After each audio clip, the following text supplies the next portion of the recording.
Hi friends, என்னோடய ஸ்டைலில் ஹெல்த்தியாக எக் ஃப்ரைட் ரைஸ் எப்படி பண்ணலாம் பார்த்துடலாமா? வாங்க.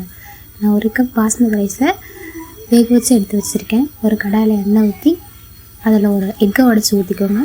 பெப்பர், சால்ட் போட்டு ஃப்ரை பண்ணி எடுத்து வச்சுக்கோங்க. ஒரு அதே கடாயை திருப்பி வச்சு அந்த கடாயில் கொஞ்சம் ஆயில் விட்டு பூண்டு போட்டுக்கோங்க. நல்லா ஃப்ரை ஆனதும் ஆனியன் போட்டுக்கோங்க. ஆனியன் போட்டதுக்கப்புறம் எல்லா தேவையான வெஜிடபிள்ஸ், அதாவது குடமிளகா, கேரட், பீன்ஸ் எல்லாத்தையும் சேர்த்து நல்லா வதக்கி விடுங்க. ஹை ஃப்ளேம்லேயே வச்சு வதக்கிக்கோங்க, அப்போ தான் அந்த டேஸ்ட் நல்லாயிருக்கும். கொஞ்சமாக சால்ட் ஆட் பண்ணிக்கோங்க. சால்ட் ஆட் பண்ணிட்டு நல்லா வதக்கிட்டு நம்ம வேக வச்ச பாஸ்மதி ரைஸ் ஆட் பண்ணிக்கிறோம். அதுக்கப்புறம் சோய் சாஸ் அண்ட் டொமேட்டோ சாஸ் அதுக்கேற்ற மாதிரி ஆட் பண்ணிக்கோங்க.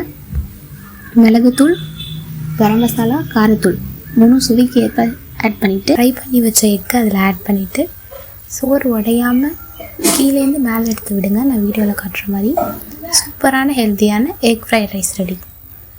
சாப்பிட்டு பாருங்கள், அடிப்பொலியாக இருக்கும்.